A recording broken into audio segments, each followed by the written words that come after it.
오늘의 말씀 마태복음 5장 27절부터 37절 말씀. 하나님 아버지 감사합니다. 금요일 이 아침에도 말씀과 기도로 하루를 열게 하시니 감사합니다. 오늘 시간에도 우리 모두에게 말씀을 통해 하나님의 음성을 들려주옵소서. 예수님의 이름으로 기도합니다. 아멘. 할렐루야. 성교 성도 여러분, 오늘 하루도 하나님의 은혜와 평강이 여러분의 삶 가운데 더욱 넘쳐나길 축복합니다. 오늘 우리에게 주시는 하나님의 말씀은 마태복음 5장 27절에서 37절 말씀입니다. 사람들은 작은 것에 마음을 빼앗겨 정작 큰 것을 놓쳐버릴 때가 있습니다. 죄 문제에 있어서 이런 실수를 범하기 쉽습니다. 하나님께서 순종한 자에게 주실 상급을 우리가 안다면 지금 당장 주어지는 달콤함과 쾌락에 우리 마음을 빼앗길 수 없습니다. 그럼에도 불구하고 우리는 현재의 쾌락 때문에 장래에 맛볼 큰 기쁨을 잊어버리고 살아갑니다. 주님께서는 우리가 죄에 대해 단호하게 대처해야 한다고 말씀하십니다. 성적인 문제와 언어 생활은 우리를 쉽게 걸려 넘어지게 만드는 요소입니다. 지극히 일상적인 문제이면서도 몹시 민감한 주제이기 때문입니다. 한순간의 실수로 관계를 깨뜨리고 인생을 완전히 망가뜨릴 수도 있기 때문입니다. 예수님께서 극히 예민한 이 두 가지 문제에 대해 우리가 어떻게 대하고 행동해야 하는지를 가르쳐주고 계십니다. 27절 28절 또 가늠하지 말라 하였다는 것을 너희가 들었으나 나는 너희에게 이르노니 음욕을 품고 여자를 보는 자마다 마음에 이미 가늠하였느니라. 예수님께서는 가늠이라는 행동을 하기 전에 마음에 음욕을 품고 여자를 보는 것을 문제 삼으셨습니다.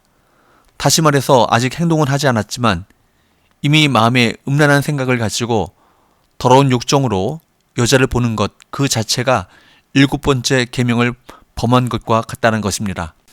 그렇다고 우리는 이 말씀을 인간이 가지고 있는 자연스러운 성적인 본능을 악하다라는 말로 오해할 필요는 없습니다. 남녀가 서로 끌려 사랑하고 결혼하는 것, 그리고 부부간의 성적 매력을 느끼는 것은 너무나도 당연한 것입니다. 주님께서 문제 삼으신 것은 이런 것이 아닙니다. 주님은 마음에 음욕을 품는 것을 지적하셨습니다. 상대방을 향해 성적인 욕망을 가지고 대하는 것이 문제라는 것입니다. 사실 사람은 마음에 따라 움직입니다. 마음에 음욕을 가득 품고 여자를 보는 것은 적절한 상황만 갖춰지면 곧바로 간음이라는 행동을 하게 되는 것입니다.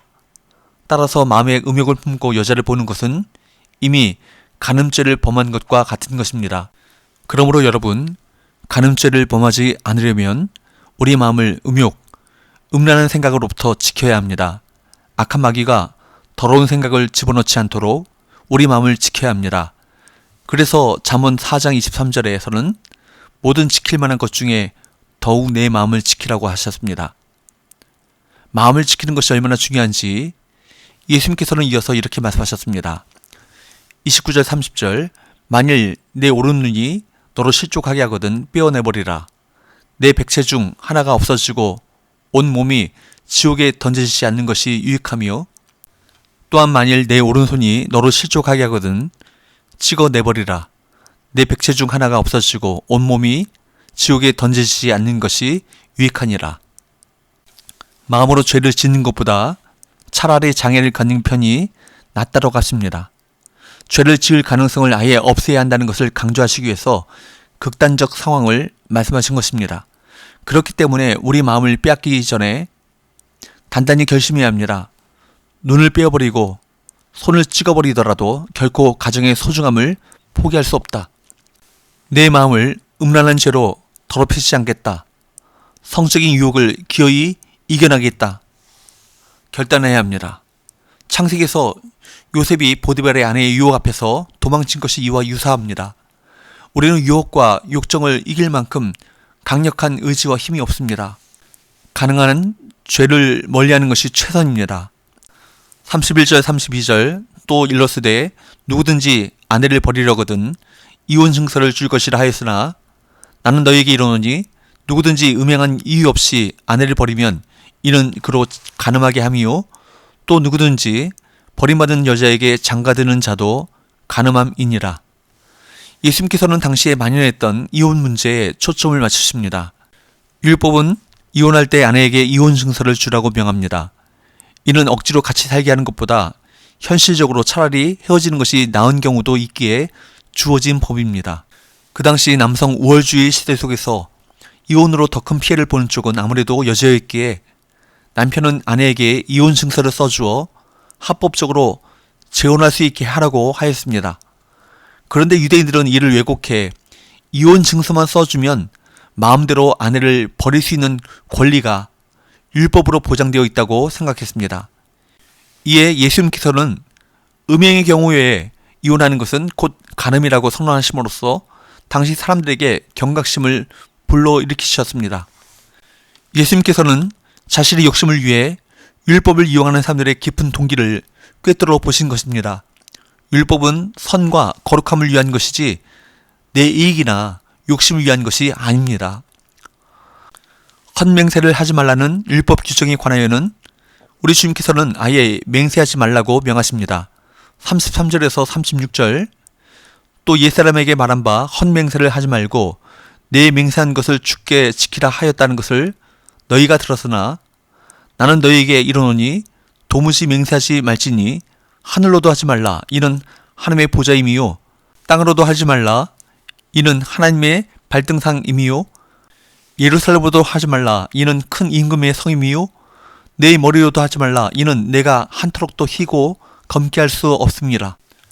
당시 랍비들은 맹세를 지키라는 계명을 해석하면서 무엇을 두고 맹세하느냐에 따라 지켜야 할 수준이 다르다고 해석했습니다. 그러나 맹세는 거짓말할 가능성 때문에 존재하는 것입니다. 전혀 거짓말을 하지 않는 사람이라면 굳이 맹세가 필요 없습니다. 그렇기에 예수님은 사람이 하늘이나 땅이나 자기 머리를 두고 맹세하는 것은 모두 분수에 맞지 않는 것이며 예면 예, 아니오면 그냥 아니오라고 말하라고 하십니다. 왜 그렇습니까? 37절 오직 너희 말은 옳다 옳다 아니라 아니라 하라 이에서 지라는 것은 악으로부터 나느니라. 이는 우리 말이 맹세가 필요 없도록 늘 진실하라는 명령입니다. 입은 마음에 있는 것이 나오는 통로입니다. 마태복음 15장 18절에 입에서 나오는 것들은 마음에서 나오나니 이것이야말로 사람을 더럽게 하느니라. 그렇기 때문에 예수님은 우리가 말하는 것을 줄이는 것이 영적으로 유익하다고 보셨습니다. 옳다, 그르다 이상을 말하는 것은 우리가 할 수 없는 영역으로 우리를 몰고 갑니다. 뭔가를 성취해야 하거나 증명해야 하기 때문입니다. 그것을 온전히 할 수 있는 존재는 하나님뿐이십니다. 여러분, 세례 요한을 죽게 만든 헤롯의 맹세를 생각해보면 쉽게 이해할 수 있습니다. 높은 권세를 가진 왕이라 해도 그는 자신의 말에 책임지는 것에 실패했습니다. 베드로도 그랬고 바울 역시 회심 이후에 말 때문에 곤욕을 치러야 했습니다. 분명히 우리 마음에는 아직도 죄와 교만과 정욕이 가득합니다. 그것은 우리가 조금만 실수해도 우리를 돌이킬 수 없는 죄 가운데로 끌고 갑니다. 최선을 다해 눈을 빼어리 버릴 정도의 결단으로 죄를 멀리하십시오.